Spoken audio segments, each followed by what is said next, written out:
Assalamualaikum warahmatullahi wabarakatuh. Halo anak-anak, bagaimana kabarnya kalian hari ini? Semoga dalam keadaan baik-baik saja ya, dan semoga selalu diberikan kesehatan. Amin. Pada pembelajaran kali ini, anak-anak semua akan ditemani oleh Ibu Anggun Diana. Nah, Ibu akan menemani anak-anak semua untuk belajar mengenai PKN. Materi pokok yang akan dipelajari hari ini adalah mengenai hak, kewajiban, dan tanggung jawab. Bagaimana anak-anak? Sudah siap untuk pembelajaran hari ini? Langsung saja ya masuk ke dalam materi hak, kewajiban, dan tanggung jawab. Hak, kewajiban, dan tanggung jawab merupakan tiga hal yang berbeda, tetapi saling berkaitan erat satu sama lain dan tidak bisa dipisahkan. Bagaimana tidak? Hak dan kewajiban bersifat kodrati, yakni melekat bersama kelahiran manusia. Hak dan kewajiban tersebut harus dilaksanakan secara bertanggung jawab oleh pihak yang bersangkutan. Orang yang tidak melakukan hak dan kewajibannya dapat dikatakan sebagai orang yang tidak bertanggung jawab. Lalu apa sih hak itu? Hak berarti sesuatu yang mutlak menjadi milik seseorang dan penggunaannya tergantung kepada orang yang bersangkutan. Jadi, hak warga masyarakat adalah sesuatu yang mutlak menjadi milik seseorang yang berkedudukan sebagai warga masyarakat. Lalu apa itu kewajiban?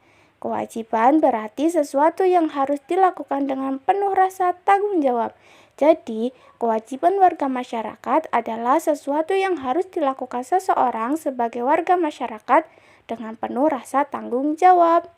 Nah, terus apa dong tanggung jawab? Tanggung jawab adalah sikap dan perilaku seseorang untuk melaksanakan tugas dan kewajibannya yang seharusnya dia lakukan baik terhadap diri sendiri, keluarga, masyarakat, lingkungan, negara, maupun Tuhan Yang Maha Esa.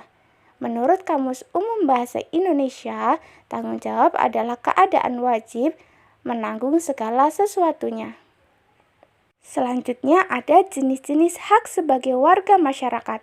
Yang pertama, mendapatkan perlindungan hukum. Yang kedua, mendapatkan pekerjaan dan penghidupan yang layak.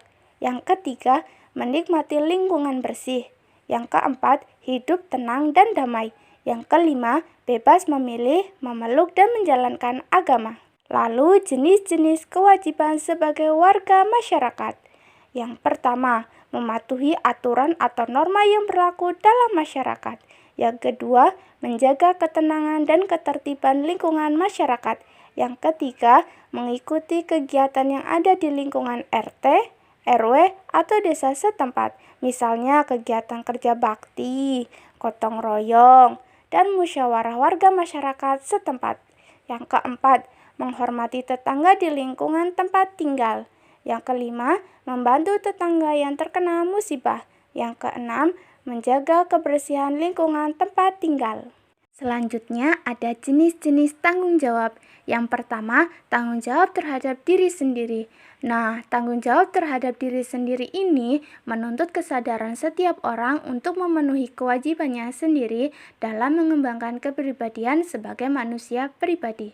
Yang kedua, tanggung jawab terhadap keluarga. Tanggung jawab terhadap keluarga menjadi tanggung jawab seluruh anggota keluarga, baik ayah, ibu, maupun anak. Yang ketiga, tanggung jawab terhadap masyarakat. Tidak ada seorang pun yang bisa hidup sendiri tanpa bantuan orang lain. Hal ini sesuai dengan kedudukan manusia sebagai makhluk sosial. Kemudian ada contoh hak. Yang pertama yaitu contoh hak di rumah. Apa saja ya? Ada anak berhak mendapatkan cinta dan kasih sayang. Kemudian, anak berhak mendapatkan perhatian dari orang tua. Anak berhak mendapatkan perlindungan dan keamanan. Anak berhak untuk bermain. Yang terakhir, anak berhak mendapatkan kesejahteraan hidup. Selain hak di rumah, kita juga mempunyai hak di sekolah. Contohnya yaitu yang pertama, anak berhak mendapatkan pembelajaran dari guru sekolah. Yang kedua, anak berhak mengikuti berbagai organisasi di sekolah. Yang ketiga, anak berhak untuk memakai semua fasilitas yang ada di lingkungan sekolah. Yang keempat, anak berhak mendapatkan perlakuan adil di sekolah.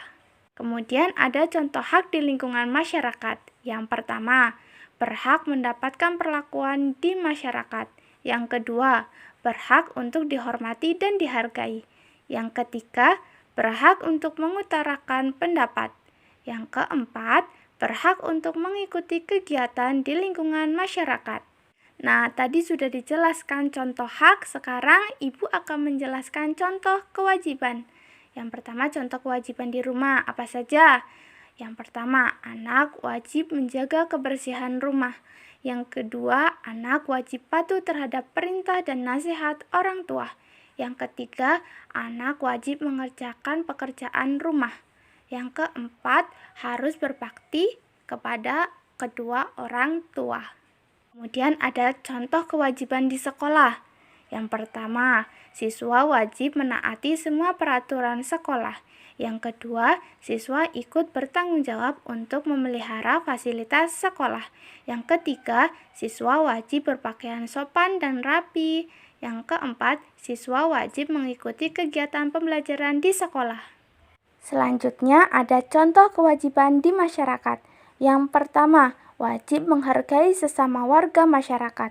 Yang kedua, wajib menaati peraturan yang ada di masyarakat.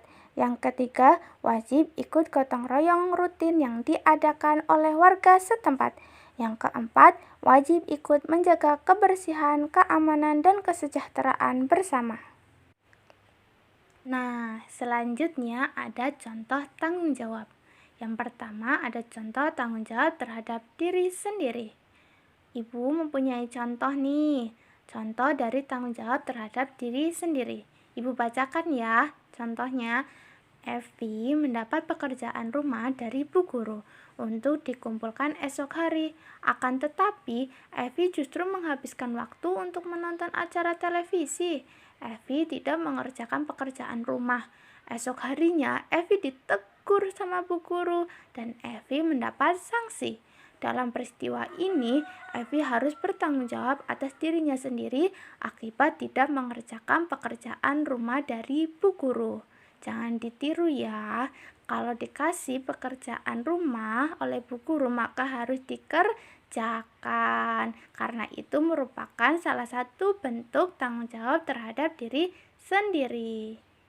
Kemudian ada tanggung jawab terhadap keluarga. Contohnya, seorang ayah bekerja keras untuk menafkahi anggota keluarganya dan demi memenuhi kebutuhan pendidikan anaknya, ayah tersebut telah melaksanakan tanggung jawabnya sebagai kepala keluarga.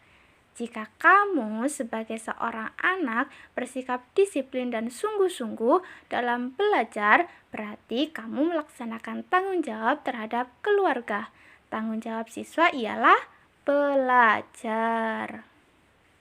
Kemudian ada tanggung jawab terhadap masyarakat. Dalam sebuah masyarakat, setiap anggota mempunyai tanggung jawab ikut serta menjaga kelangsungan hidup warga masyarakat. Oleh karena itu, segala tingkah laku dan perbuatan setiap anggota masyarakat hendaknya dapat dipertanggungjawabkan kepada masyarakat. Tadi Ibu sudah menjelaskan materi mengenai hak, kewajiban, dan tanggung jawab. Semoga anak-anak semua paham terhadap materi yang telah Ibu sampaikan. Cukup sekian untuk pembelajaran hari ini, kurang lebihnya mohon maaf.